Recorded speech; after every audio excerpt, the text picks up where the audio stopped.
valideront la première, avec des marges de manœuvre financières un peu complexes, ce qui n'est pas trop le cas de la métropole. De ce point de vue-là, il y a une pression sur ces 2 mandats, il y a une pression aussi sur cette échelle de temps d'à peu près une petite dizaine d'années sur les évolutions climatiques. Beaucoup d'experts disent qu'il faut vraiment agir, nous sommes déjà en retard. C'est notre vision de l'évolution de la problématique climatique, c'est le pourquoi de ce travail que nous avons mené avec l'ensemble des candidats. Et je tiens là à les remercier parce que s'ils sont là ce soir, pour la très grande majorité, c'est parce que nous avons passé des heures ensemble à travailler sur les propositions, à discuter, à débattre dans un climat extraordinaire. Je le dis pour quasiment tous, d'intelligence, de réflexion, de volonté d'avancer, de volonté de se comprendre. Et ça, ce soir, c'est un peu une certaine forme de restitution, si je peux me permettre ce mot, de nos échanges d'à peu près 1 an de travail où nos associations ont fait un travail de ce qu'on appelle de lobbying citoyen, tout simplement, d'aller voir les futurs élus en disant, ben voilà, nos revendications, nos projets, etc., etc. Donc, un grand merci, parce qu'il fallait du courage. On sait que vous en manquez pas, vous allez aux élections, hein, c'est un des trucs les plus durs qui soient dans notre société. C'est se mettre en péril, hein, tout de même, c'est se mettre soi, ses idées, sa philosophie devant l'opinion publique. C'est pour ça que j'appelle à la bienveillance, parce que je vous assure qu'il va leur falloir beaucoup de courage. C'est pas encore fini, je sais que c'est long encore, mais ce sont des citoyens exemplaires, il faut le dire, même si on n'est pas d'accord sur certains sujets. Et en ça, les remercier de leur présence, de leur courage et de leur capacité à débattre, et on espère à faire après le mois de mars 2020. Alors, je vais faire assez rapidement, pour une fois, diront les mauvaises langues, mais ils ont raison. Il y a 2 règles qu'on voudrait vous donner. On va avoir des interventions de 4 minutes selon un ordre de déroulement qui va changer à chaque chapitre. On aura 5 chapitres, et à chaque fois, on va avoir un changement, la conclusion étant considérée comme un chapitre. Au bout de 3 minutes 30 secondes, c'est-à-dire 30 secondes avant la fin de votre prise de parole, on va vous sortir un carton vert qui veut vous dire que dans 30 secondes, il va falloir vous arrêter. On a voulu essayer de mettre un peu de dynamique aussi dans le débat. C'est pour ça qu'on vous a préparé, merci à ceux qui l'ont fait, des beaux cartons tac au tac. Alors le tac au tac est une capacité à pouvoir interrompre sous le contrôle de l'animateur un autre candidat pendant son exposé pour lui demander une précision, lui apporter une contradiction. Il y en a un par chapitre. Chaque candidat peut l'utiliser 1 fois par chapitre.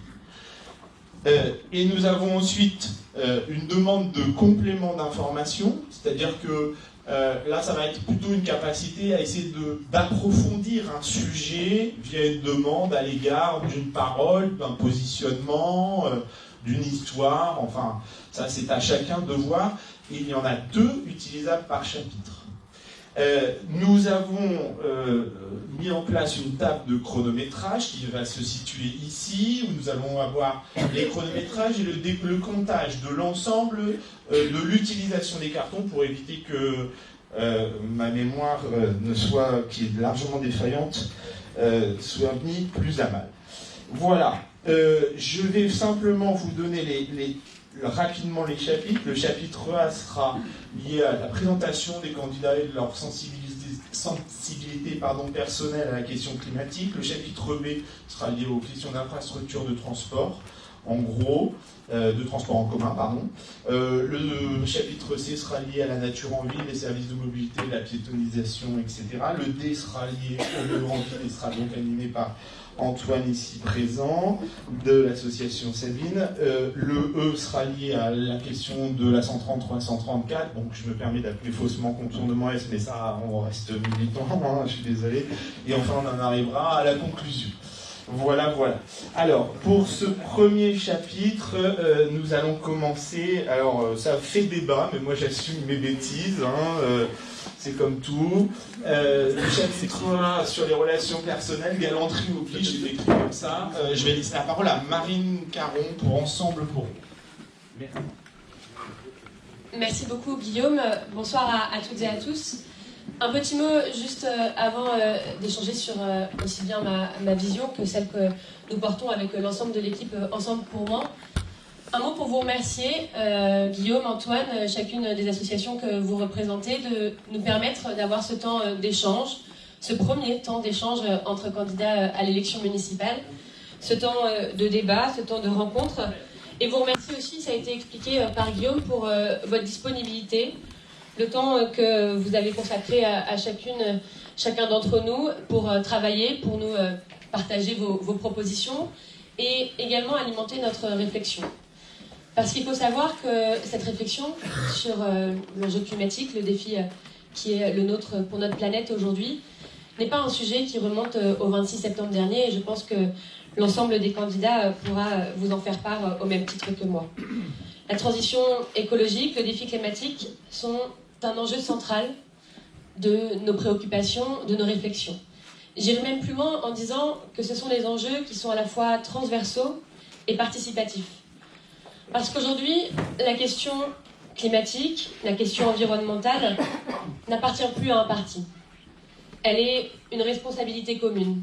Alors oui, il y a eu des militants qui ont, à travers un parti, permis de mettre en avant cette question écologique, cette question climatique.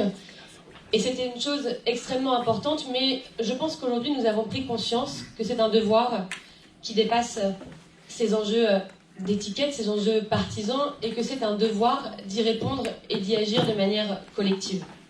C'est pour ça que je ne doute absolument pas que les uns les autres, nous aurons, au fur et à mesure de ces échanges, très certainement des points en commun. Et pourquoi ? Parce que nous sommes spectateurs des mêmes événements, des mêmes choses qui se passent dans notre monde. Guillaume a évoqué la situation de l'Australie ces dernières semaines. On peut évoquer aussi celle de la forêt amazonienne cet été, celle de l'Espagne ces derniers jours, et même tout simplement ici, il fait 2 degrés aujourd'hui quand il en faisait 12 la semaine dernière. Et cet enjeu, il a été totalement saisi, totalement compris par la génération d'aujourd'hui, les jeunes générations, celles qui suivent un peu la mienne d'une certaine façon, qui se sont engagées, soit de façon associative, de façon militante, de façon politique. Et je pense que nous avons aujourd'hui un défi, un enjeu en commun, c'est celui d'agir pour justement répondre à leurs attentes. Alors nous avons depuis plusieurs mois travaillé, enrichi cette réflexion avec des acteurs du sujet, mais aussi également avec des experts, et tout simplement avec des Rouennaises, avec des Rouennais, avec des habitants de cette ville qui habitent ici, qui s'y déplacent au quotidien, et qui nous ont fait part à la fois de leurs attentes et de leurs besoins.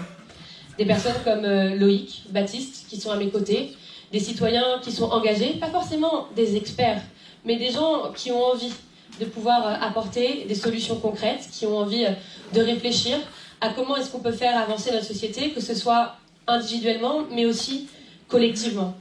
Et notre volonté, elle est à la fois ambitieuse, mais aussi réaliste. Alors, de manière assez simple, nous avons conscience qu'il faut aujourd'hui améliorer notre cadre de vie, parce que nous le laisserons demain aux enfants, à nos enfants et aux générations futures, et que nous avons l'opportunité de faire de Rouen une ville exemplaire en termes de respect de l'environnement et du développement durable. C'est une chance que nous devons saisir, parce que demain, nous souhaitons à la fois respirer, vivre et nous épanouir dans une ville qui prend en compte l'ensemble de ces enjeux, dans une politique du quotidien, dans une politique de proximité.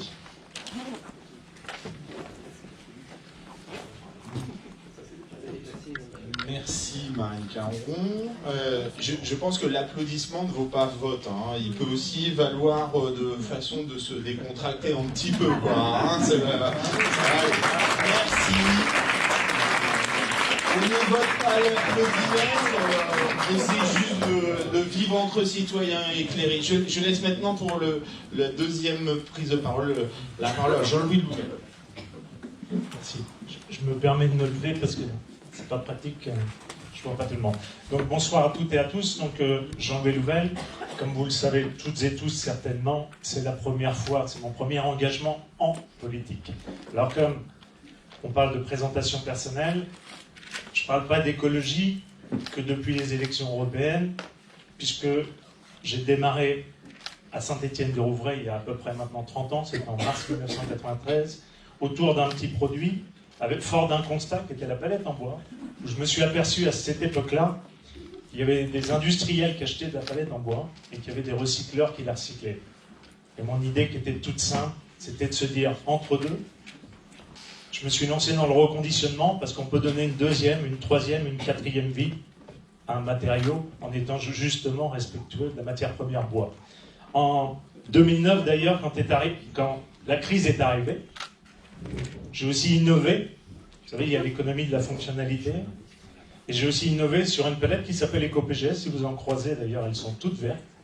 Et qui consistait d'ailleurs à créer une palette éco-conçue, c'est-à-dire avec le respect de la matière première bois, moins de matière première.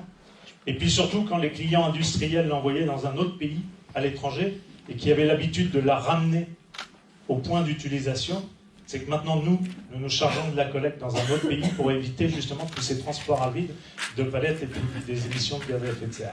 Je me suis beaucoup engagé dans la filière bois. J'étais président du syndicat national pour l'emballage bois. J'ai été administrateur de l'interprofessionnel qui s'appelle France Bois Forêt. J'ai même été trésorier. Donc c'est pas un engagement, si vous voulez, de la première heure. C'est un engagement de la première heure, c'est pas un engagement de la dernière heure. Voilà. Alors, sensibilisation à l'enjeu du climat. La relation aussi, l'analyse de la problématique sur le territoire métropolitain. Je suis havrais d'origine. Je suis arrivé il y a à peu près maintenant 30 ans, 2020, ça fera 30 ans que je suis arrivé à Rouen. Et sur cette ville et sur cette métropole, j'ai toujours trouvé que c'était trop peu, trop tard. Si je m'engage d'ailleurs, j'ai 2 filles, 20 ans, 24 ans, qui sont parties à mon grand désarroi faire leurs études à Nantes, et qui aujourd'hui n'ont pas envie de revenir sur Rouen, pour certaines raisons.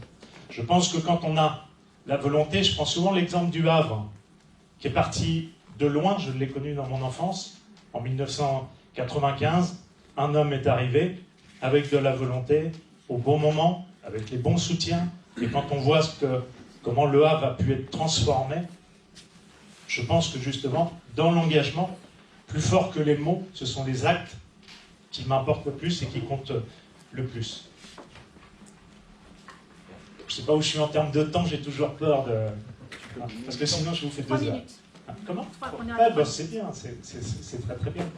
Donc, mon engagement est vraiment, si vous voulez, lié à ça, c'est que quand on voit ce qu'on pourrait entreprendre, à mon sens, ce qui n'a pas été fait depuis un certain temps, quand on parle d'écologie, écologie de l'action, c'est un sujet, ce sont les mots qu'on entend aujourd'hui. Mais ça fait quand même 2 mandats où on parle beaucoup d'écologie, mais sincèrement, je n'ai pas vu grand-chose. J'ai rencontré des centaines et des centaines maintenant de Rouennaises et de Rouennais, qui d'ailleurs trouvent aujourd'hui, certes que les travaux de temps attendus et depuis si longtemps ont amélioré les choses, mais dans une ville encore beaucoup trop minérale. Beaucoup trop minérale, c'est pas moi qui le dis, c'est eux qui le disent. Voilà. C'est tout le but, si vous voulez, de mon engagement aujourd'hui, mon engagement politique. Vous le verrez dans le programme qu'on va sortir. Si je suis accompagné ce soir de Jean-Pierre Giraud, que beaucoup d'entre vous connaissent, et également d'Isabelle, qui vous parlera aussi pour toute la partie vélo, qui l'utilise chaque jour et qui vit justement toutes les problématiques sur la métropole de Rouen. C'est justement pour qu'on arrête de parler de l'écologie, mais qu'on en fasse... Parce que l'urgence climatique, moi je dis souvent qu'à mes 2 filles, on m'a souvent parlé de la dette du pays quand j'étais jeune, mais à mes 2 filles, en tout cas on leur a légué maintenant une dette climatique. Et il est temps de commencer à la rembourser le plus rapidement possible. Merci.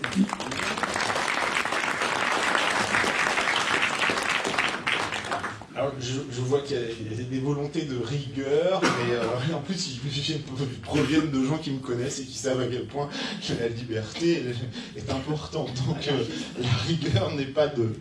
Je passe la parole maintenant à M. Meyer-Rossignol.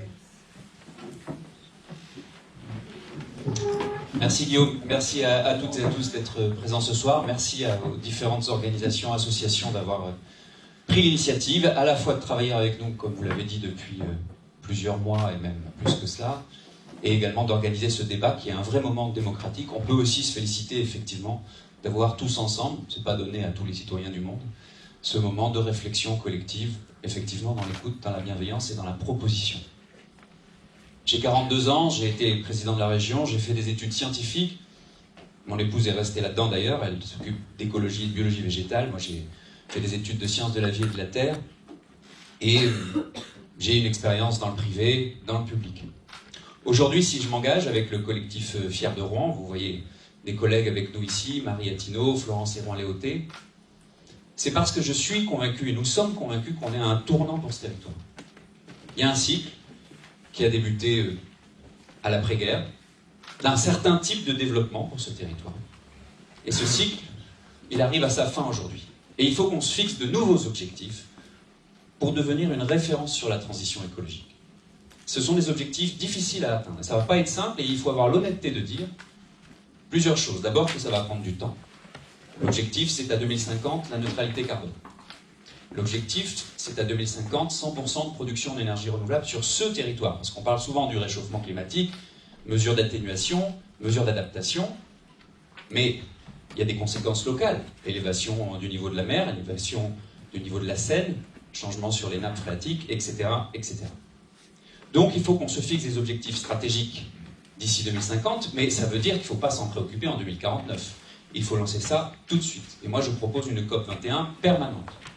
Ça veut dire un comité de surveillance avec des associations environnementales, avec les entreprises, avec les citoyens, avec les pouvoirs publics, pour que chaque année, on suive le respect ou non des engagements pour atteindre ces objectifs. C'est mon premier point. Le deuxième point, il est très important. Ça a été dit d'ailleurs par allusion par Guillaume. La ville toute seule, il faut avoir l'honnêteté de le dire. Elle n'a pas ou elle n'a plus les moyens pour agir réellement sur l'enjeu climatique. Pourquoi? Beaucoup de gens le savent ici. Les compétences, les budgets, l'urbanisme, les transports en commun, les pistes cyclables, la voirie, les déchets, la biodiversité, tout cela aujourd'hui, c'est géré par la métropole. Et moi, je ne suis pas candidat à la mairie de Rouen. Je suis candidat à la mairie de Rouen pour que le maire de Rouen soit président de la métropole. Dans le cadre d'une gouvernance collective, parce qu'effectivement, la métropole, c'est 71 communes. Et parce que, bien sûr, qu'on est plus fort ensemble que tout seul. Mais parce qu'il faut être honnête avec nos citoyens. C'est vrai que le mode électoral est complexe. Mais c'est vrai aussi que si on n'a pas ce levier-là, on n'y arrivera pas. Parce qu'on n'aura pas les leviers pour agir et on n'aura même pas le droit juridiquement d'agir. Troisième point. Même la métropole toute seule, son potentiel d'action, c'est à peu près 9-10% de l'ensemble de ce qu'il faudrait faire pour atteindre les objectifs stratégiques que j'ai énoncés. Donc ça veut dire qu'il faut qu'on travaille avec toute la société civile, bien sûr les citoyens, qui se mobilisent beaucoup, mais également les entreprises, mais également les associations, mais également l'État, l'Europe et les autres collectivités locales. Si on le fait tout seul, on n'y arrivera pas. Et puis je voudrais terminer par un point. Il ne faut pas séparer l'écologie de l'économie, de l'humain, et de la créativité et de l'attractivité de ce territoire. Moi je souhaite d'une certaine façon qu'on fasse du judo, qu'on devienne une faiblesse, en faire une opportunité, qu'on devienne les champions. La référence sur la dépollution des sols, sur l'amélioration de la qualité de l'air. Bien sûr, si on regarde la photo aujourd'hui, la situation elle est très dure. C'est lié au mode de développement des 50 dernières années. Mais si on regarde le film, demain, on peut être les champions de l'atténuation, de l'adaptation, de la transition.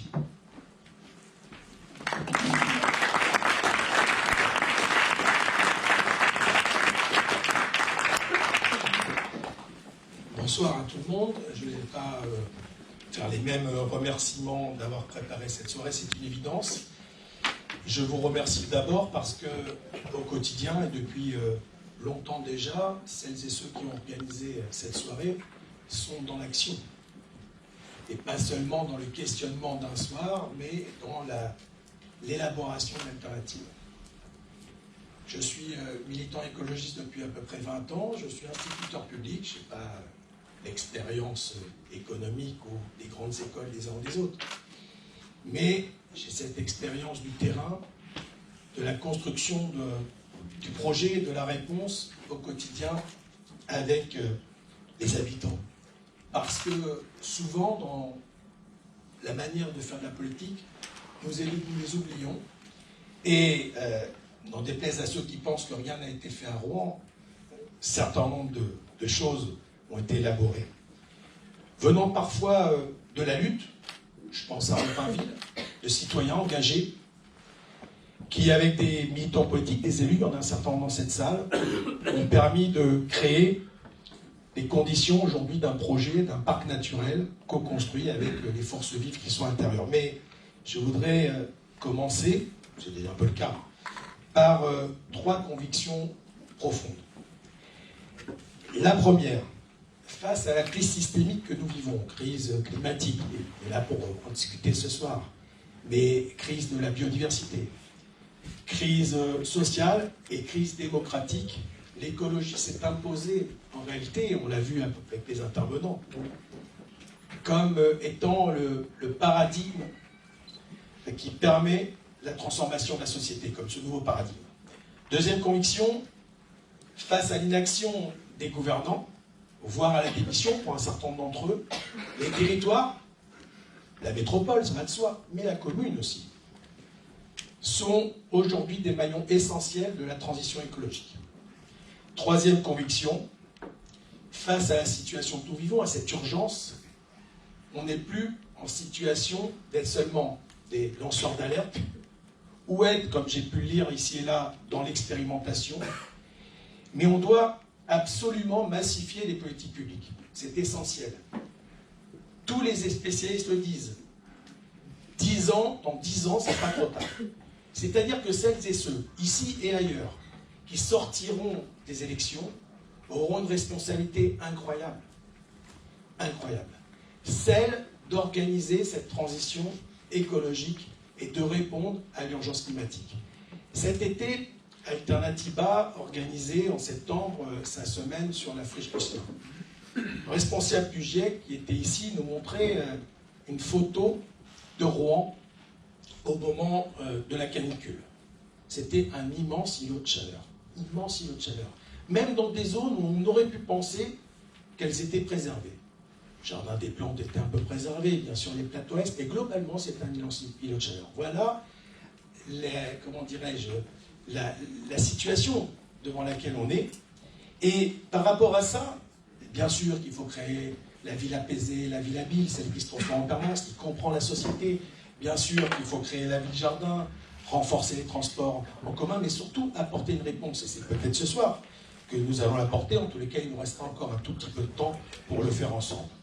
On ne pourra pas à la fois défendre le routier et en même temps le développement du transport en commun et des déplacements d'eau. Nous ne pourrons pas continuer à ne pas choisir entre l'étalement urbain et la préservation des espaces naturels. C'est ça, à mon avis, la vraie question. Il y a beaucoup de contradictions, je pense, qui restent dans un certain nombre de têtes, et la transition écologique se fera, bien sûr, ne se fera pas sans les forces vives de la société. Donc, tu avais raison, Marine, la démocratie participative, la manière dont on amène les gens dans un récit commun sera absolument fondamentale. Merci.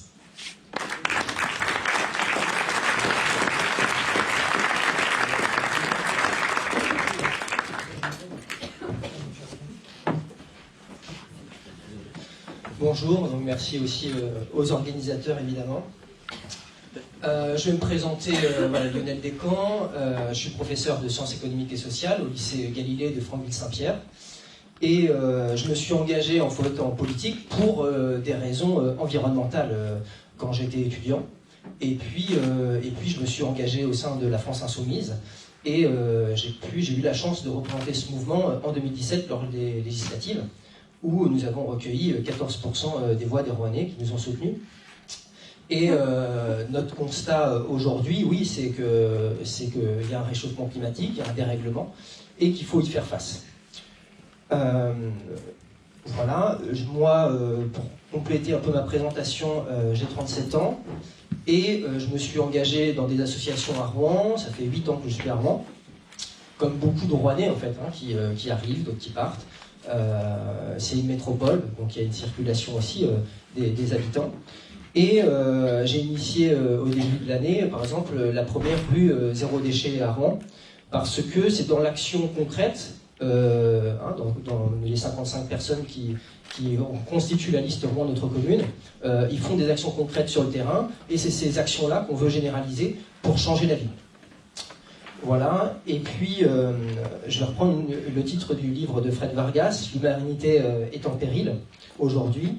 On voit qu'il y a une raréfaction des ressources, par exemple l'or, le zinc, le chrome seront épuisés en 2025. On a aussi l'eau qui viendra à manquer d'ici 5 ans. On voit par exemple sur Rouen, on pense qu'en Normandie il y a beaucoup de pluie et qu'on est préservé de ça. En fait, on est énormément en stress hydrique. Par exemple, moi je suis jardinier à Astéroïde, et bien c'est pareil, le cours d'eau reste bas. Et donc cela remet en cause notre modèle de croissance. Longtemps, les libéraux, qui ont parfois gouverné nos villes, nos métropoles, ont en fait contribué à cette catastrophe écologique en pensant que finalement la croissance infinie existait et que le productivisme permettrait de nourrir tout le monde. Voilà. Et aujourd'hui, on se rend compte que ça appauvrit nos sols, notre terre, et que ça met en cause en fait le mode de production et même la possibilité d'accumuler toujours plus. Il s'agit maintenant, face à l'urgence écologique, de faire une bifurcation accélérée et globale, en rupture véritablement avec le mode de production et de consommation productiviste. On ne peut plus faire une politique de petits pas, que prônent en fait les partisans d'un capitalisme vert. Alors que faisons-nous? Est-ce qu'à Rouen, il y a de moins en moins d'émissions de CO2 dans l'agglo? Non. Est-ce qu'il y a de moins en moins de voitures? Non. Chaque jour, il y a 1,2 million de déplacements, selon l'Adréal, de véhicules. Donc il faut s'attaquer à un recul, à une décroissance de la voiture dans la métropole, si on veut régler le problème du réchauffement climatique. Le gouvernement, aujourd'hui, au niveau national aussi, met en œuvre des engagements de la COP21, mais finalement, il renonce, veut mettre en œuvre, soi-disant, en communication, mais en fait, il renonce. Et c'est un petit peu pareil au niveau local, en fait. On affiche des grands objectifs, mais dans la réalisation concrète, les choses ne se font pas. Donc on entend beaucoup de promesses ce soir, mais on a vu qu'il y a eu beaucoup d'échecs. Nous, on veut mettre en place la règle verte. La règle verte, c'est que toutes les délibérations municipales doivent passer par un constat. Est-ce qu'il y aura une incidence positive ou négative sur l'environnement? Par exemple, le contournement Est, on va en parler tout à l'heure, mais on va dévoiler le fait que c'est une catastrophe écologique pour les écosystèmes. On va aussi, toutes les subventions, par exemple, données aux associations, feront l'objet aussi d'un constat. Est-ce que, par exemple, le FCR utilise des gobelets jetables? Peut-être on peut les aider à mettre des gobelets en plastique comme ici, recyclables. Voilà, c'est des petites choses, mais c'est important. On a aussi, pour finir, plusieurs propositions, comme la baisse de la taxe d'ordures ménagères pour faire de Rouen une ville zéro déchet. Et puis l'arrêt de l'artificialisation des terres et le maintien d'une biodiversité. C'est pour ça que nous sommes aussi dans notre liste contre la bétonisation de la ferme de Bon Secours. Et puis pour finir, la gratuité du premier mètre cube d'eau par mois par personne, financée par une tarification progressive, afin de contribuer à la lutte contre le gaspillage de l'eau. Merci.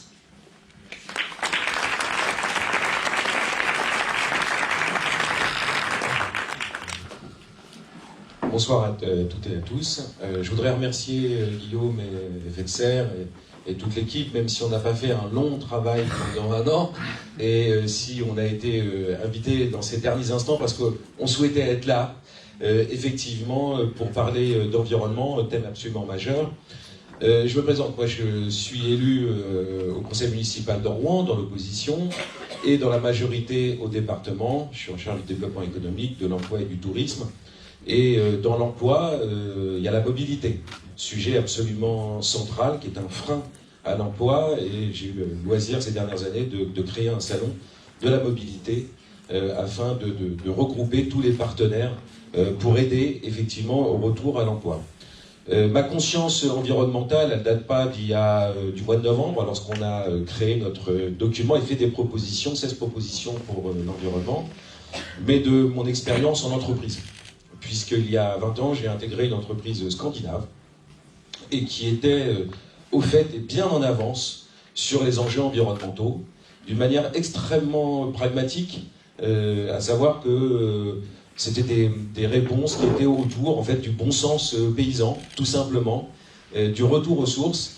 Et j'avais trouvé cette approche très intéressante parce que elle ne montrait du doigt personne, et au contraire, elle était dans le quotidien afin de faire des économies qui allaient dans le bon sens.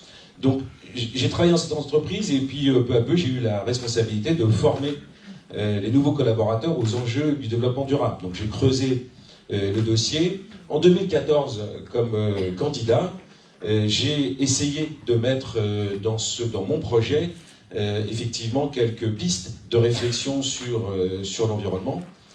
Ça n'a pas pris, en tout cas dans notre électorat. Et je suis très heureux de voir que, enfin, aussi dans un électorat, je ne vais pas préciser de droite, puisque notre liste est de droite et du centre, il y a une vraie sensibilité qui a été souvent freinée par ce qui est notre valeur principale, à savoir la liberté, et la liberté du mouvement en particulier. Aujourd'hui, on voit bien que cette conscience, elle est largement partagée. Je suis très heureux de voir que les digues sautent au fur et à mesure. Je suis très heureux de voir que, même si ce n'est pas un marqueur de droite, on peut s'exprimer et que personne nous interdit de nous exprimer sur le sujet. C'est très bien, comme en 2014, on parlait beaucoup de développement économique et de fiscalité, et nous n'interdisions pas aux Verts ou à d'autres de parler d'économie verte en particulier. Voilà, donc on va vous proposer effectivement, en fonction des questions qui vont être posées, des réponses très pragmatiques en pensant toujours à une chose, le développement économique. On y est très attaché, ça a été rappelé tout à l'heure.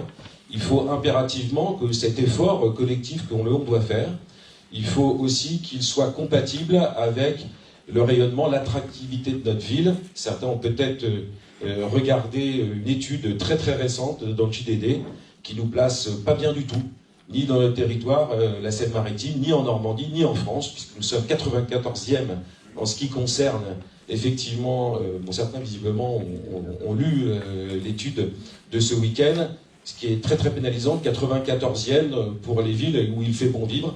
C'est très dommageable, donc il va falloir à la fois tenir compte de ces enjeux environnementaux et du reste, si on veut vraiment que Rouen rayonne, soit une capitale régionale comme on le souhaite.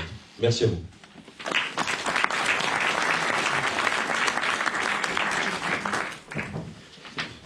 Merci pour ces propos introductifs. Nous allons passer donc au chapitre B, que nous avons intitulé « Transport en commun, quelles évolutions en matière d'infrastructure, de services, de tarification et de gestion ». Alors, notre association a produit un certain nombre de propositions qu'on vous invite à aller explorer quand vous êtes posé avec un thé devant l'ordinateur sur notre site internet, effetsertoi-même.fr. Pour placer le débat, sur le plan du bilan, nous considérons que les évolutions de transport en commun en termes de création de lignes, ce qu'on appelle du BHNS, du bus à haut niveau de service, parce que c'est l'option de notre association plutôt que du métro, parce que c'est moins cher, moins lourd à déployer, a vu l'ouverture de T1, T2, T3 en 2004, l'ouverture de T4 en 2019, il aura fallu 15 ans pour une ouverture de lignes lourdes. Ça nous semble être un rythme qui est acclimaticide, ou climaticide si vous préférez, excusez-moi, mais qui n'est pas suffisant pour pouvoir être à la hauteur de l'enjeu du report modal des automobiles, dont on sait qu'elles sont bien plus émettrices de gaz à effet de serre. C'est pourquoi nous demandons la création dans le mandat de 3 lignes de transport en commun lourdes pour un investissement complet de 180 millions d'euros.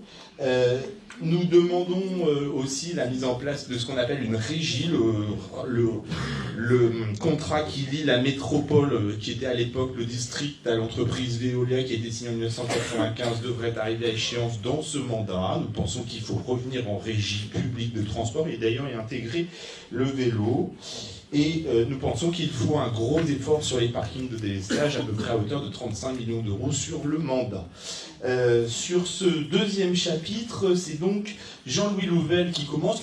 qui n'est pas obligé de répondre à nos demandes. Hein. Chacun fait ses promesses. Alors nous, on ne sera pas aux élections, mais ce sont nos revendications.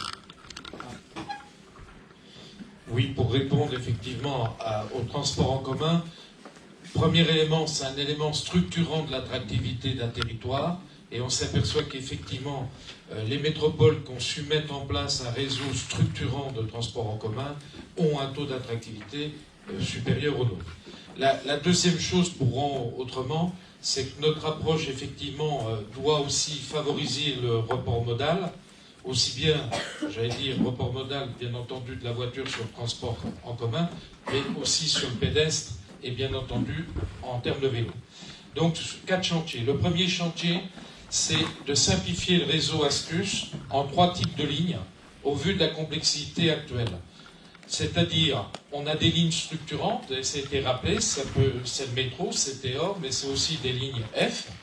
Il y a des lignes filaires, comme par exemple la ligne 20, qui permettent une desserte de proximité, et puis on a des lignes à la demande, comme Philor, sur la métropole.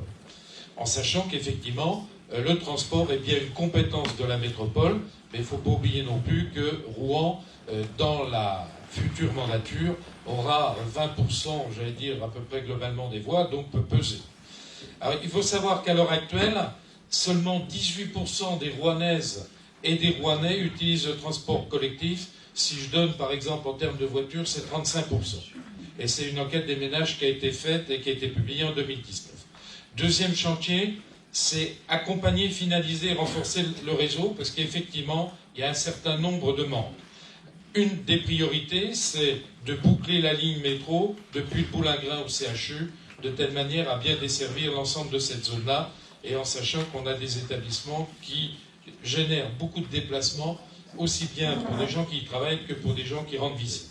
L'autre priorité, ça va être aussi d'augmenter les capacités en termes de voyageurs des lignes TEOR et de certaines lignes F à certains horaires, puisqu'on a là des saturations. Il faut effectivement assurer une meilleure desserte du plateau Est, et ça c'est important. D'autre part, nous proposons qu'on puisse intégrer la navette fluviale dans le réseau Astuce, et bien sûr en permettant d'élargir son champ d'action, notamment jusqu'à l'île Lacroix. Il faut par ailleurs mettre en place une véritable réflexion avec les usagers et les élus pour développer et mieux utiliser le réseau ferré sans s'interdire de réouvrir certaines lignes qui pourraient être très structurantes. Alors, on voit bien que ces dossiers vont générer des coûts, et je signale quand même qu'il y a un 4e appel à projet pour les transports collectifs qui a été confirmé par Jean-Baptiste Djebari, secrétaire d'État au transport, et le montant est de 450 millions d'euros, et donc en général on voit bien que ces aides sont de l'ordre de 15 à 20% des investissements et qu'il faut absolument pouvoir s'y inscrire et consommer. 3e chantier, c'est favoriser effectivement tous les services d'autopartage qui sont effectivement avec des énergies propres, et puis renforcer et fusionner les centrales de mobilité, puisqu'il y en a plusieurs. Mais j'allais dire que l'approche transport-infrastructure doit comprendre, bien entendu, le renforcement des parkings relais, et on voit bien que c'est structurant, aux têtes des lignes de transport en commun, y compris par la création d'un parking souterrain place du Boulingrin, ce qui permettra par ailleurs de végétaliser en grande partie le parking actuel. Et donc on voit bien que par rapport à ça, ce qui manque, c'est une véritable stratégie avec des objectifs phasés et rapides. 4e chantier, sur la tarification, gratuité bien entendu des transports collectifs en cas de pic de pollution, et bien entendu sur la tarification sociale, on propose qu'elle soit sur les coefficients sociaux, avec la prise bien entendu en compte des revenus fiscaux.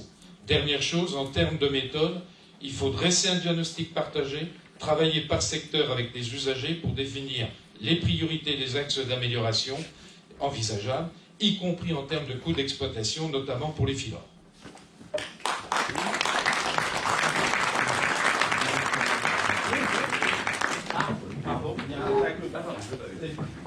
Alors là, il y a quelque chose que je n'ai pas très bien compris. C'est-à-dire que vous proposez un parking souterrain à Boulingrin, et en même temps que le tramway métro se prolonge de Boulingrin au CHU.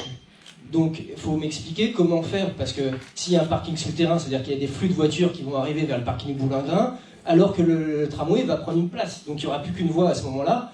Voilà. Et c'est, pour nous, par exemple, c'est une aberration. C'est-à-dire que les parkings relais doivent être à l'extérieur de la ville, pas à l'intérieur de la ville.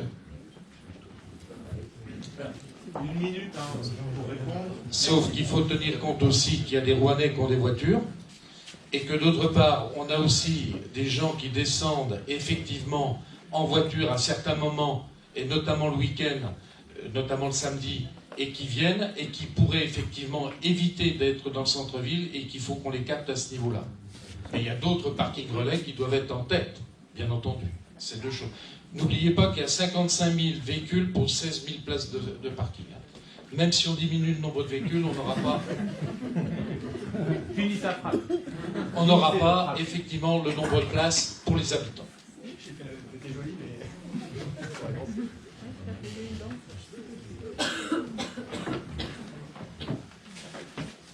Merci beaucoup. Sur les transports en commun, d'abord un mot tout simple.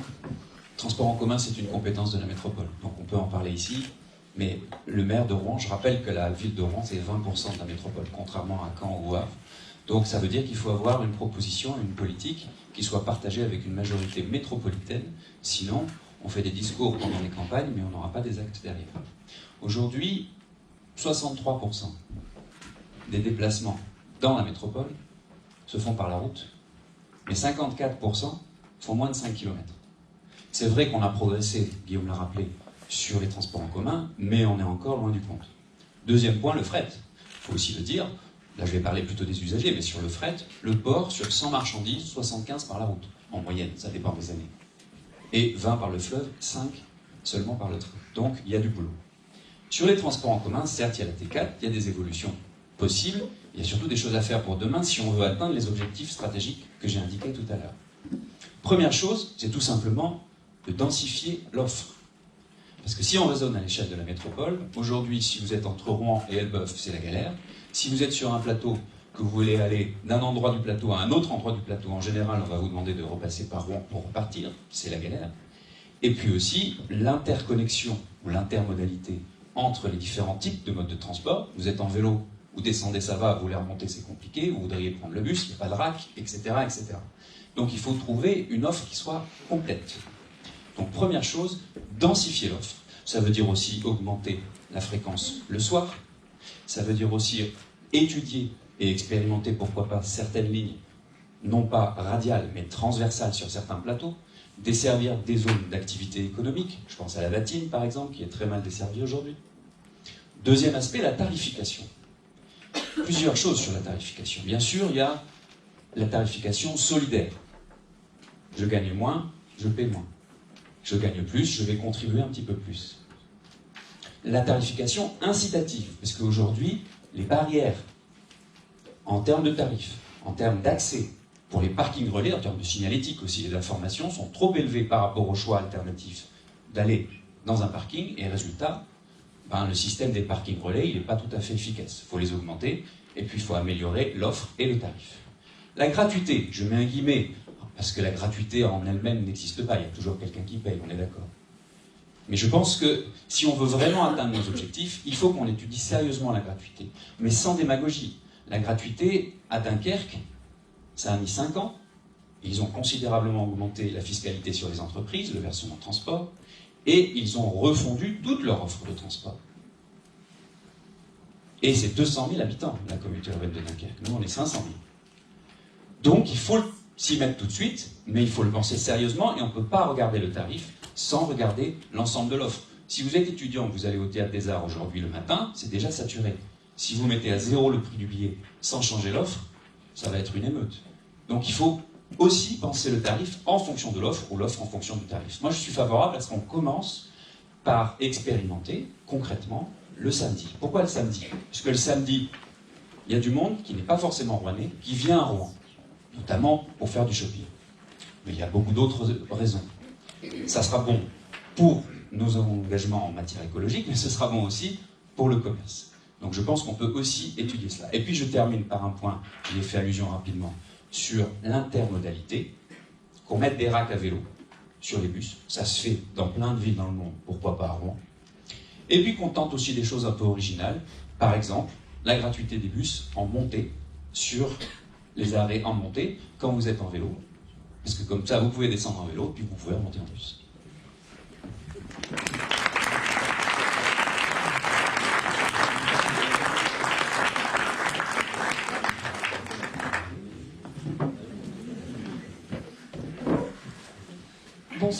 Bonsoir à toutes et à tous. Donc, je m'appelle Laura Slimani, je représente sur la liste Réenchantons Rouen le parti Génération qui a été fondé par Benoît Hamon il y a maintenant 3 ans.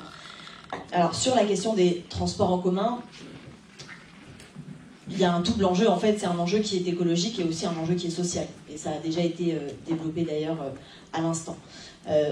Pour nous, l'autre enjeu, c'est d'agir maintenant. Et de ne pas attendre et continuer d'expérimenter des solutions dont on sait qu'elles sont efficaces et qu'elles sont surtout nécessaires pour réduire considérablement nos émissions de gaz à effet de serre et puis aussi pour améliorer le cadre de vie au quotidien dans la ville de l'ensemble des habitants de la métropole. Donc pour ça, il faut agir sur 2 plans. Je ne vais pas être très originale et c'est bien aussi qu'on se rejoigne ce soir, puisque ça veut dire qu'ensuite on pourra construire des majorités ensemble, y compris à la métropole pour y parvenir. Mais il ne faut pas faire l'élection du président de la métropole avant l'élection des élus qui vont élire ensuite cette personne. Juste petite incise. Des incitations économiques, évidemment, puisqu'il faut que les automobilistes s'y retrouvent économiquement.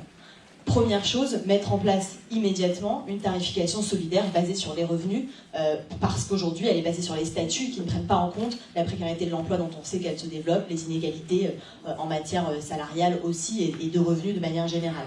La gratuité pour les jeunes de moins de 26 ans, c'est une population qui c'est la tranche d'âge la plus précaire aujourd'hui, mais c'est aussi une tranche d'âge où il y a beaucoup de besoins de mobilité et parfois une dépendance aussi au logement des parents.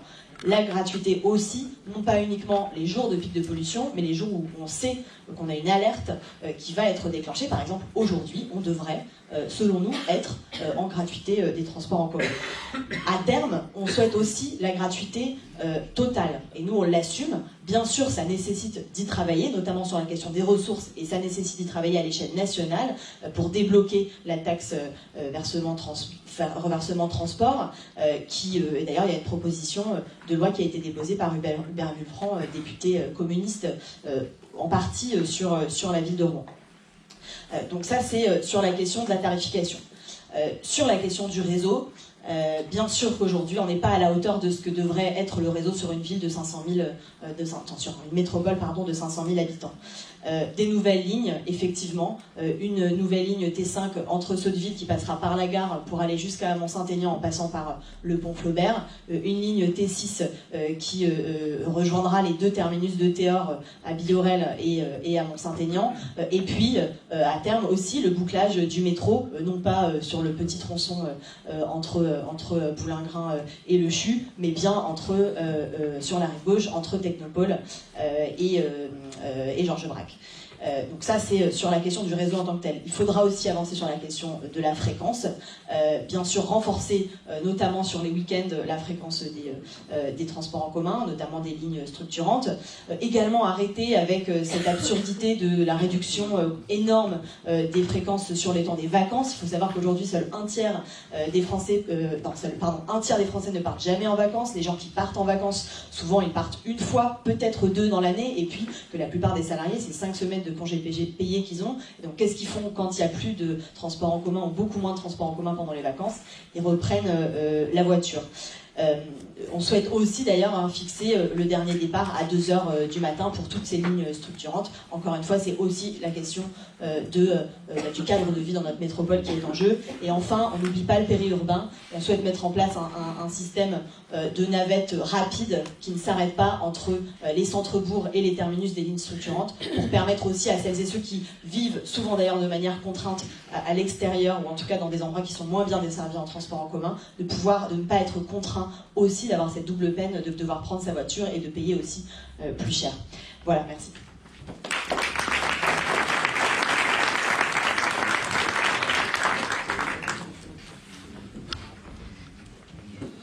Bonsoir, alors je me nomme Basile Gouret-Bert, je suis étudiant à Rouen, j'ai donc une très longue carrière politique. Et c'est donc à mon tour de vous présenter les évolutions en matière d'infrastructure, de services, de tarification et de gestion que nous envisageons pour notre commune. Concernant les infrastructures, il s'agira surtout de se concentrer sur le réseau Astuce, en créant par exemple de nouvelles boucles intra- et extramuros de métro pour relier certains points cruciaux et désengorger le trafic en offrant par la même occasion une alternative à la population, ce qui voudrait bien entendu dire prolonger grandement la ligne de métro. On en a besoin, on peut le faire, il est maintenant temps de le faire. Bien sûr, ça amènerait une transformation également des bus diesel au gaz naturel et à air comprimé, bien plus respectueux de l'environnement.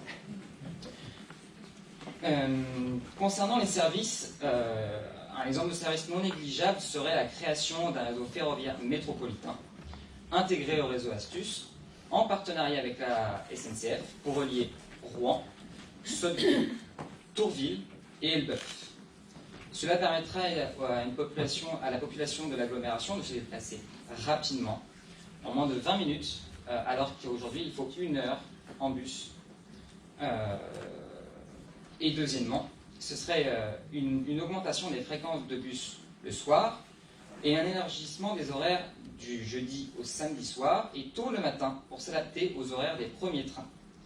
Mais aussi, et bien sûr, dans un souci de sécurité, dans le prolongement de l'opération Angela, dont j'espère que vous avez tous entendu parler, développer un service de transport qui le soir peut s'arrêter où le souhaite la personne. Et les mesures phares de notre programme en termes de tarification et de gestion sont liées, puisqu'il s'agirait d'un retour en régie publique de la TCAR, un retour en régie publique et des économies donc faites en se dispensant de distribuer de l'argent à des actionnaires, amènerait par la suite une autre mesure, un référendum métropolitain pour ou contre la gratuité du réseau Astuce. Nous nous prononçons pour la gratuité totale, universelle, tous les jours de la semaine, afin que le réseau soit bénéfique à tous. Aux travailleurs, bien entendu, qui ne travaillent pas seulement le week-end, mais aussi aux grands oubliés des programmes de ces élections, les étudiants, qui sont toujours dans une plus grande précarité, puisque cette dernière tue. J'espère que vous le savez. Oui, un abonnement de 21 € par mois est un coût non négligeable pour les étudiants rouennais. Beaucoup sont obligés de se priver ou de frauder pour avoir accès à un minimum de culture et de vie sociale. Je me demande donc bien à quoi bon continuer ce tarif extrêmement élevé s'il faut que les Rouennais et les Rouennaises, qui sont le futur de Rouen, se privent encore. Voilà comment nous souhaitons réduire les embouteillages, la précarité, la population, tout en augmentant la mobilité des Rouennais et des Rouennaises. Je vous remercie.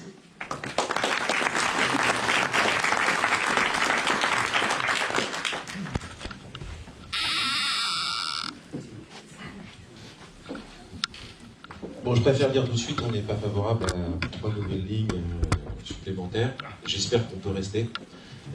Mais on a d'autres propositions à faire. Et en particulier sur l'intermodalité, pour nous c'est le sujet absolument central pour la prochaine mandature. Évidemment sur la validité du ticket de transport, parce on n'est pas favorable à la gratuité. Il faut savoir que la billetterie c'est 28 millions d'euros, donc c'est important. Et qu'on considère que si on faisait un effort significatif tout au long de la semaine pour passer d'1 heure à 4 heures, je pense que ça irait vraiment dans le bon sens. Si on sait communiquer autour de cette mesure, je suis pas sûr qu'en fait, focaliser sur le samedi, on en a parlé, c'est une proposition qui a été faite, c'est pas forcément le samedi où les entrées de ville sont absolument bouchées. Je pense qu'aujourd'hui, avec 1 heure, on peut à peu près rien faire en ville. Donc quelqu'un qui pourrait avoir envie de venir, soit pour un rendez-vous avec un médecin, soit pour faire des courses, soit pour venir déjeuner en 1 heure de temps, vous n'avez rien, vous ne pouvez absolument rien faire. Donc je pense que passer déjà, mettre le curseur à 4 heures, ce serait bien. Deuxième chose, évidemment, il faut repenser entièrement la politique vélo. C'est à Rouen une catastrophe, c'est historique. Ça date de 2008, rivalité, on en parlera tout à l'heure, hein, parce qu'il y a une question sur le sujet précisément. Mais c'est un ratage. Alors, il y a la topographie de la ville, hein, qui aide pas, on est bien d'accord.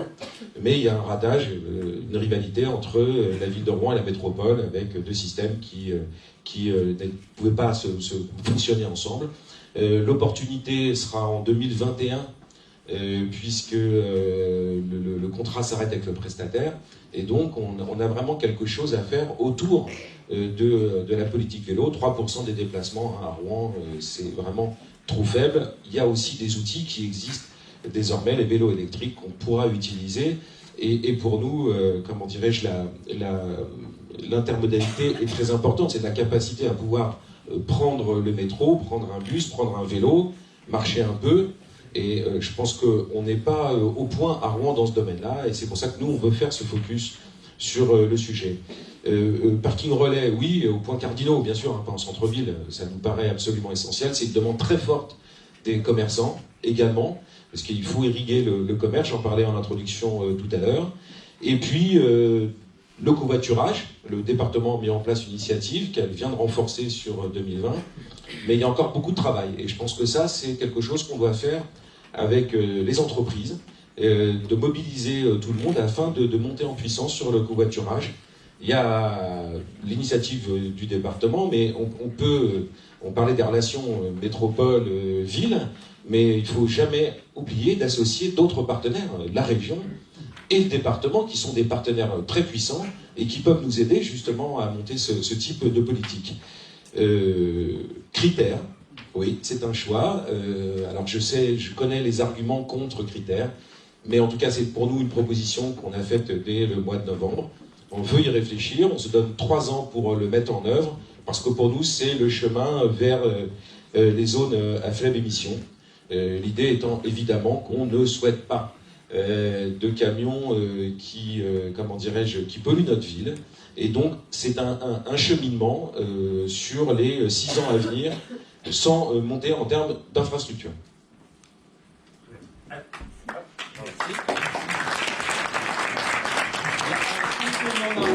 Demandé par Oui, merci. Je voulais juste faire un complément d'information par rapport à ce qui vient d'être dit par Jean-François Bure sur le covoiturage, parce qu'effectivement, je pense que c'est un des outils qu'on peut essayer de développer, et effectivement, ça peut être développé par différents niveaux de responsabilité publique, pas forcément la ville ou la métropole. Je dis ça parce qu'on sait que sur le territoire de la métropole, le nombre moyen de personnes par voiture, ça doit être quelque chose comme 1,2.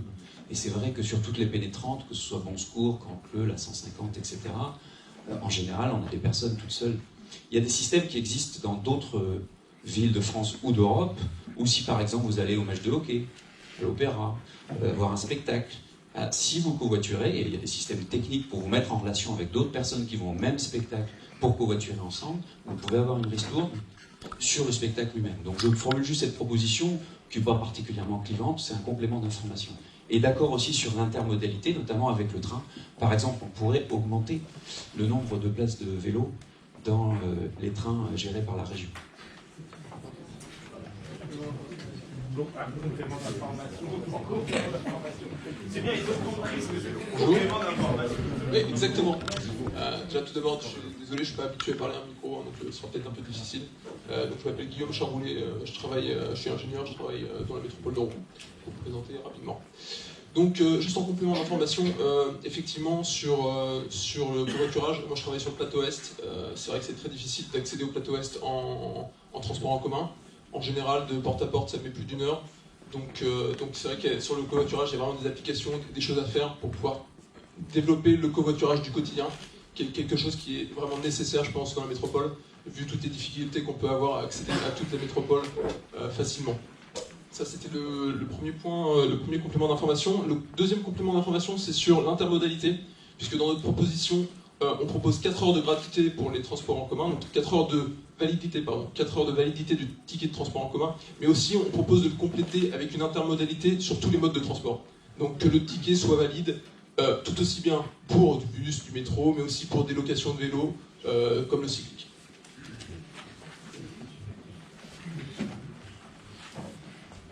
Merci Guillaume. Mais écoutez, il y a beaucoup de choses qui ont été dites et pour avoir travaillé plusieurs fois avec Effet de serre toi-même, je constate que vos préconisations sont suivies par certains des candidats. Donc ça veut dire que les réflexions qui sont les vôtres font écho dans cette campagne en tout cas. Le sujet de la mobilité, le sujet des déplacements, c'est important pour 3 enjeux. Le premier, c'est un enjeu environnemental. Le deuxième, c'est un enjeu économique. Et le troisième, ça a été évoqué, un enjeu en termes d'attractivité. Et ces dernières années, on a vu fleurir un peu partout en France un développement, une transformation des moyens de déplacement, une transformation qui s'est faite selon les besoins, selon les attentes des habitants. Donc c'est quelque chose qui est extrêmement important, ça a été évoqué, de le faire de manière concertée, de manière partagée avec les usagers. Parce qu'aujourd'hui, si on utilise un transport en commun, on le fait à la fois pour aller au travail, pour aller faire des courses, pour sortir, pour aller chez des amis ou chez des voisins. Et donc c'est un outil qui doit aujourd'hui être développé de plus en plus, être développé davantage, de façon bien entendu complémentaire des autres moyens de déplacement. Mais il faut avoir quand même quelques chiffres, puisque le réseau Astuce nous permet d'avoir quelques grandes visions sur l'usage des transports en commun à l'échelle de la métropole. C'est 18 millions de kilomètres qui sont parcourus chaque année, c'est plus de 53 millions de déplacements par an également, et c'est à peu près 240 000 fréquentations journalières. Il y a un enjeu, mais à l'échelle d'une métropole de plus de 500 000 habitants, cet enjeu il doit être encore plus accéléré. Alors, les propositions qui sont les nôtres, avec l'équipe Ensemble pour Rouen, elles se regroupent, elles retrouvent écho chez certaines des propositions qui ont déjà été évoquées. Mais la première des choses qui est essentielle, c'est tout d'abord d'avoir une véritable stratégie, de manière concertée, certes, mais une stratégie sur ces transports en commun. Cette stratégie, elle passe sur la question de la fréquentation, de la fréquence de certaines lignes, à cause, à certains horaires, d'une véritable saturation. Je pense par exemple aux lignes Théor le matin aux heures de pointe, où certaines personnes doivent attendre la rame suivante parfois pour monter dedans.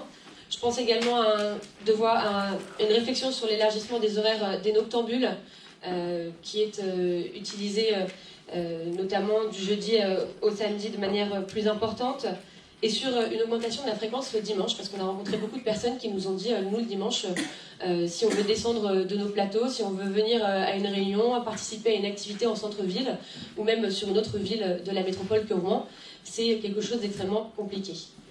L'autre sujet, c'est celui de la tarification. Ça a été évoqué, une tarification sociale, une tarification solidaire qui soit proportionnelle aux revenus, c'est un premier point. Et une réflexion, alors pas sur une gratuité totale des transports en commun, mais sur une gratuité ponctuelle. La question des samedis a été évoquée, la question des week-ends de manière générale même, et d'autres périodes de l'année, en plus des pics de pollution également, lors de grands événements. Je pense à l'Armada, à des périodes qui appellent à des personnes de venir de l'extérieur dans le cœur de ville. On a aussi une vraie réflexion sur la proximité, puisque la proximité c'est un enjeu essentiel pour nous, d'avoir des navettes écologiques de proximité à la demande pour les personnes âgées à mobilité réduite, pour les travailleurs en horaire décalé, c'est un peu une extension du Filor. Et puis l'intermodalité, alors c'est bien entendu de pouvoir avoir un pass qui permette d'utiliser, ça a été évoqué, l'ensemble des transports mis à disposition. C'est également de développer la navette fluviale, qui aujourd'hui fait les rives de nord au sud, mais qu'elle puisse aller d'est en ouest, du pont Flaubert jusqu'à la pointe est de l'île La Croix. C'est véritablement travailler, on a parlé de la voiture, on a parlé du covoiturage. Alors il y a un outil qui a été mis en place dans un incubateur à Neoma qui s'appelle PopSleg, qui est utilisé, mais au-delà du covoiturage, il y a aussi l'autopartage. Et il y avait un objectif dans la COP21 qui était la mise en place de 4 voitures en autopartage à l'échelle de la métropole, en expérimentation, sur lequel marche arrière a été faite. Et donc la décision qui est la nôtre, c'est de revenir sur cette décision pour pouvoir le remettre en place et faire cette expérimentation. Il y a beaucoup de choses qu'on pourrait aborder également dans cette thématique.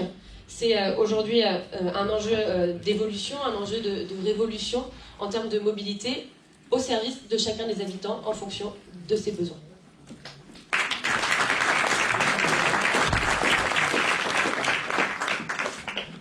Oui, un petit complément, parce qu'effectivement, Madame Caron a parlé des théors qui sont rue Alsace-Lorraine. En fait, il y a de plus en plus de bouchons de théors, vous voyez, aux heures de pointe.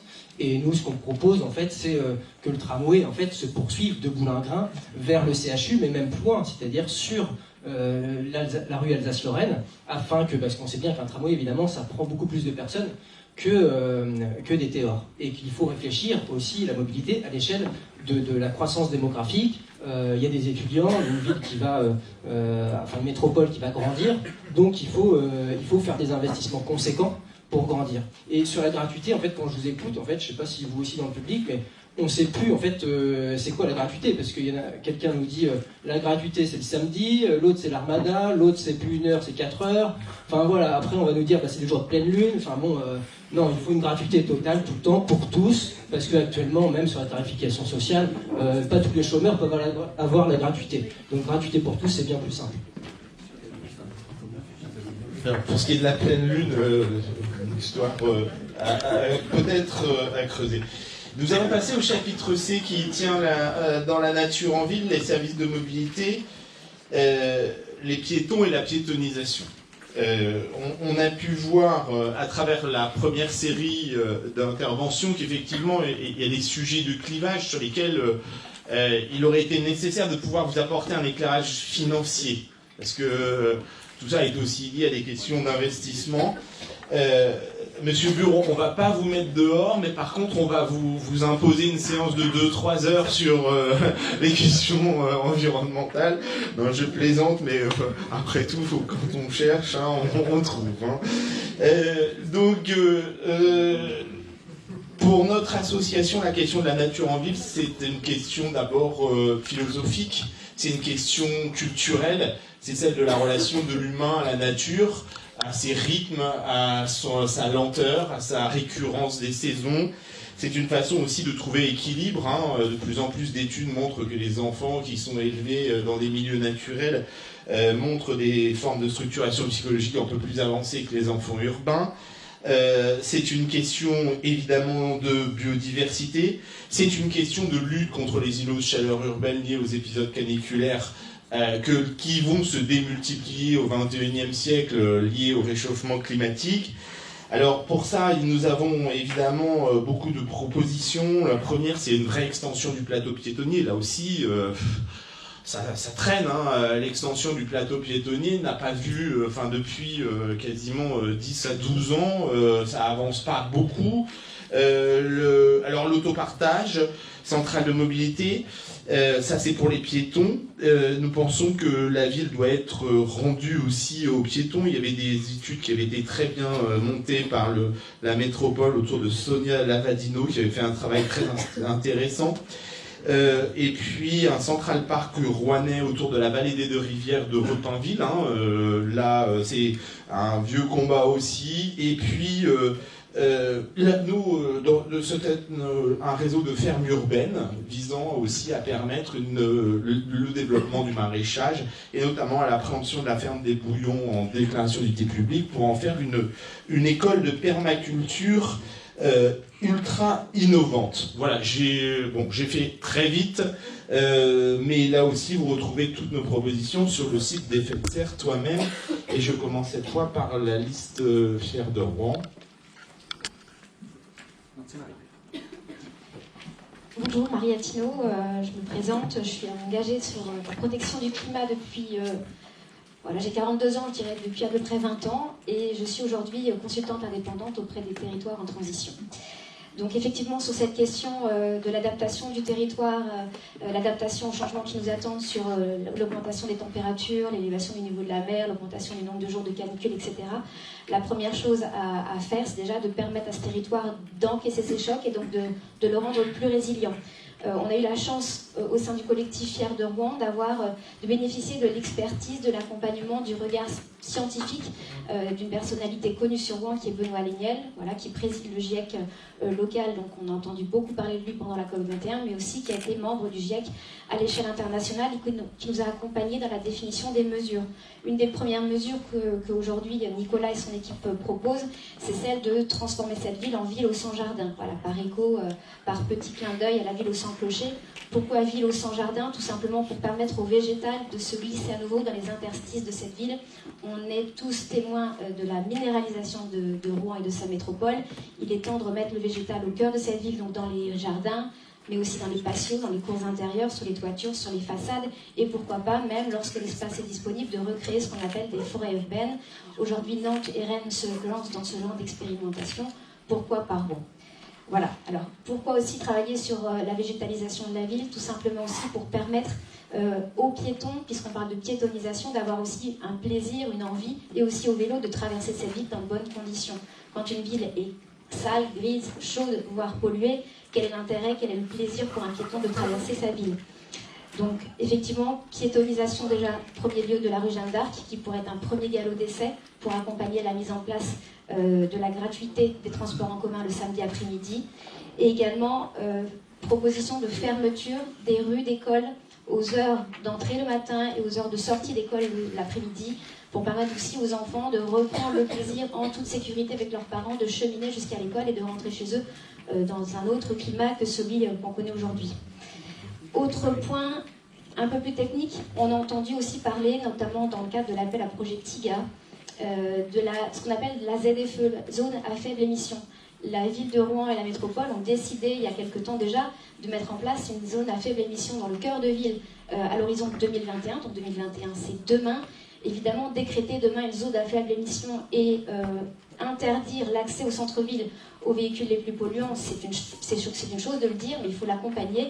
Donc pour l'accompagner, on propose déjà que ça soit mis en place pour les véhicules utilitaires les plus polluants, de l'accompagner aussi par la mise en place de la vignette critère, et seulement de l'appliquer aux particuliers, encore une fois avec des mesures d'accompagnement, uniquement en 2025. Voilà, je crois que j'ai fait le tour. Non, dernier point. On a la chance pour cette ville d'avoir un certain nombre de labels et d'appellations qui ont déjà reconnu les efforts réalisés, notamment le label Citergie. La ville de Rouen est labellisée Citergie, et lors de son dernier audit, l'auditrice a elle-même signifié qu'il y avait déjà des efforts qui avaient été réalisés, mais que malgré tout, on manquait d'expérimentation en matière de logistique urbaine et de travail sur la logistique au dernier kilomètre. Alors des fois, le dernier kilomètre, c'est un peu peu, ça peut être le dernier kilomètre.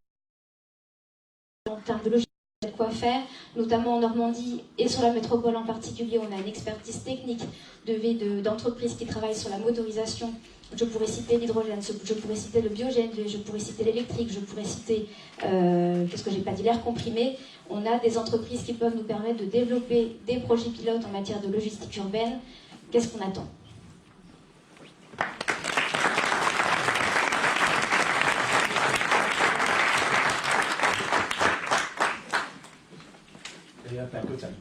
Ouais, sur la ZFE, en fait, j'aimerais bien que vous nous expliquiez, parce que la ZFE, ça fait aussi fuir en fait les véhicules les plus anciens, mais c'est souvent les plus pauvres de la ville qui ont des véhicules anciens. Et par contre, on voit bien aussi la forme de capitalisme vert que ça recouvre parfois, c'est-à-dire que des voitures très lourdes ou SUV eh bien, sont autorisées à rentrer dans le centre-ville, qui sont peut-être moins polluants au litre au 100, mais voilà, le fait de sa lourdeur, c'est polluant aussi. Et donc évacuer encore une fois les pauvres de la ville, comme c'est fait aussi un petit peu actuellement avec les zones de stationnement payant, hein, parce que les plus pauvres ne peuvent pas payer 180 € pour devant chez moi à l'année. Donc j'aimerais bien que vous précisiez votre position par rapport à cette ZFE. Merci pour cette remarque, parce que c'est très juste, et je suis ravie qu'on puisse aborder cette question. Il n'est pas question évidemment via la ZFE de punir et d'entraver encore la vie des plus vulnérables. On pourrait parler aussi ce soir, mais ce n'est pas l'objet de ce débat de ce soir, mais précarité énergétique. Il y a des gens qui sont précaires à cause de leur habitat, il y a des gens qui sont précaires à cause aussi de leurs moyens de mobilité. C'est une question de transition dont on parle trop peu, et ça leur permet aussi de